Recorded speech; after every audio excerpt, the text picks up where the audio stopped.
Here on the Taos Mesa, we get about 10 inches of rain per year, which doesn't sound like a lot, but it's actually enough to fill up our 1,500-gallon cistern.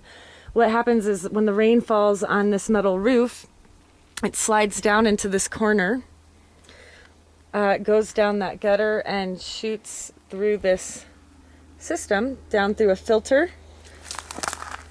where it's collected in our cistern, which is right under here. And it provides plenty of water to run the Earthship all year. And the water here is used 4 times.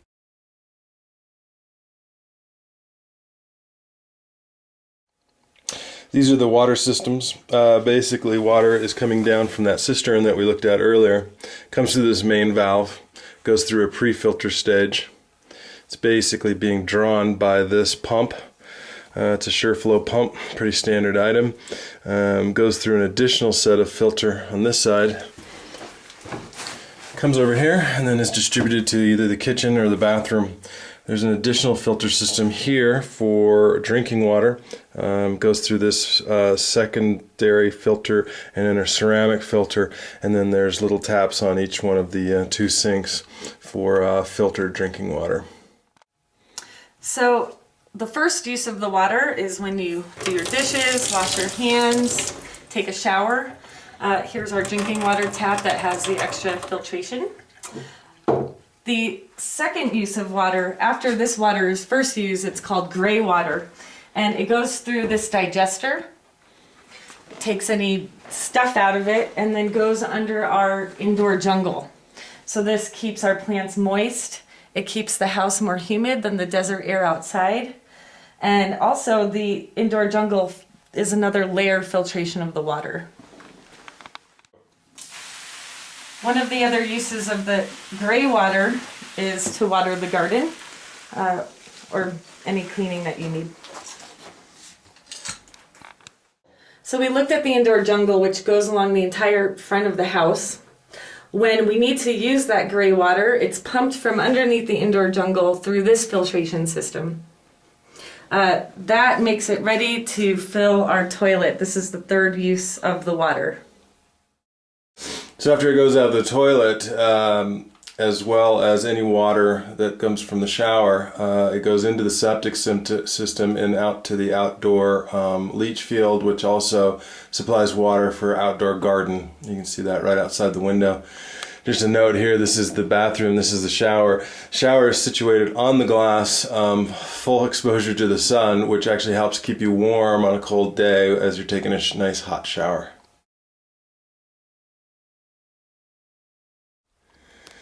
Here are the solar panels. This house has 6 solar panels total. They're Kyocera 135 watt panels. There's 2 mounted on the front of the house. 4 on the front of the house and 2 mounted on this pole, standalone pole. All of them are adjustable for angle. I just actually adjusted these 4 to be a little more upright so that they catch the proper angle of the sun and increases the efficiency by between 5 and 10%. So from here, the panels send the electricity to the battery compartment, which we'll look at next. That battery compartment can store energy or power for anywhere between 3 days and 3 weeks, depending on what your energy usage is. We'll talk about efficiencies and energy usage as we go inside and look how the system operates from a distribution standpoint.